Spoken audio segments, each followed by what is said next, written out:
What's good, guys? Fantasy Joe back here with my Week 17 wide receiver rankings, half point PPR. If you guys are new to the channel, make sure you hit that subscribe button. It's championship week, ladies and gentlemen. Time to go get that belt, get that chip. We're going to do this thing. Mom spaghetti time, that time of year. So, yeah, I'm going to give you the best rankings, the studs that you can rely on to go win that title for you this week. Hit that like button, hit that subscribe button. I'll bring a ton of off-season content, draft content, maybe a little betting content, all that good stuff. Um, yeah, if you have any sit questions, throw them in the comments down below. I got you guys as always. Okay, Cooper Kupp is at 1 against Baltimore. Doesn't need much explanation. 2, Davante Adams against Minnesota. Minnesota's got a vulnerable secondary, and Green Bay has been throwing the ball well recently. 3, Justin Jefferson against Green Bay in that same game. He's been basically unguardable. 4, Tyreek Hill against Cincinnati. I expect him to bounce back. I'm not worried about him. Only played 42% of snaps in that blowout. Expect Tyreek Hill to get back on track. 5, Deebo Samuel against Houston. The man, the myth, the legend. Samuel is a hoss. Matchup with Houston, they need to win. He's going to go off. 6, Stefon Diggs against Atlanta. Great matchup for him. I had him high in my rankings last week, and he torched New England. Everyone was worried. I was not. Stefon Diggs is superior talent, and he plays an inferior opponent in Atlanta. 7, A.J. Brown against Miami. We saw him come back at a ridiculous target share. Looked fully healthy. Dominant game. I'm all in, back in on A.J. Brown against Miami. 8, Antonio Brown. Speaking of all in, push those chips in. AB is back. He has been a force this year.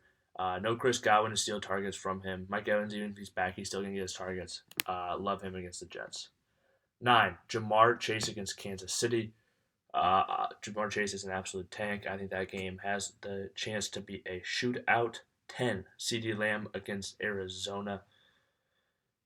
CD, I still have faith in. He's that big play receiver. If Arizona shows up, it could be a shootout on offense in that game. 11, Jalen Waddle plays Tennessee, very vulnerable. Waddle's been a tank this year, has a ton of receptions on his way to break the rookie record. 12, Keenan Allen, I expect a bounce back for him against Denver. He's just too heavily targeted, too good of a route runner, has too good of a quarterback.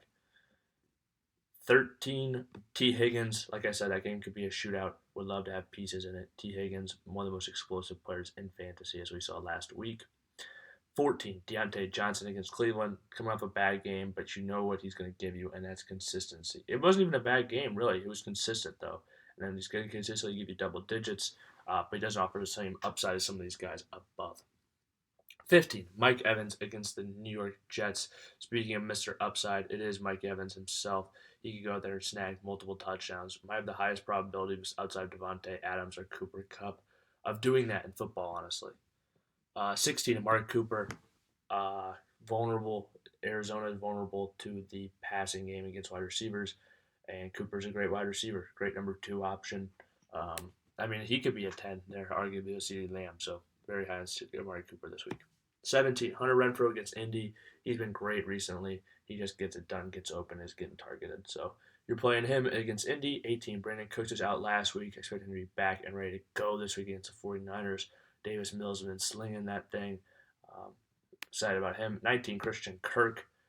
Kyler trusts him. That's the best way to attack Dallas is through the air, especially with some of those double moves. He could get Diggs, but if he does, he'll be very vulnerable with double moves. 20, Tyler Lockett against Detroit. He was out last week. I expect him to be back and ready to go this week. Great matchup for him. DJ Moore against New Orleans. It's been tough for DJ Moore this year, but he's still a good receiver, and you just got to hope that QB can give him the ball. Amon-Ra St. Brown, just been targeted like crazy this week, plays Seattle. You're starting him. MVS, Marquez Valdes-Scantling against Minnesota this week. Green Bay Packers wide receiver if you don't know him. Talked about him on waivers weeks ago, how good of an ad he was. I think he'll have a big game this week against Minnesota. Had a big game earlier when they played. They're vulnerable to pass. I think he's going to get a deep shot or 2 in this game, and I think he brings it down. Michael Pittman Jr., heavily targeted at number 24. They play Vegas this week. Tougher matchup statistically, but I think Pittman will be just fine in this game. Obviously, it's a concern, though, that Wentz is out, but still, you got to think that he's going to get some targets this week. Maybe 5 to 8 at least. So even if it's not the 10 or 11 that he sometimes gets. But I think he'll get it done. And if they're down, he could have that double-digit target week again. If you guys have made it to this point in the video, please hit that like button, hit that subscribe button. If you have any start-sit questions, I'll respond in the comments.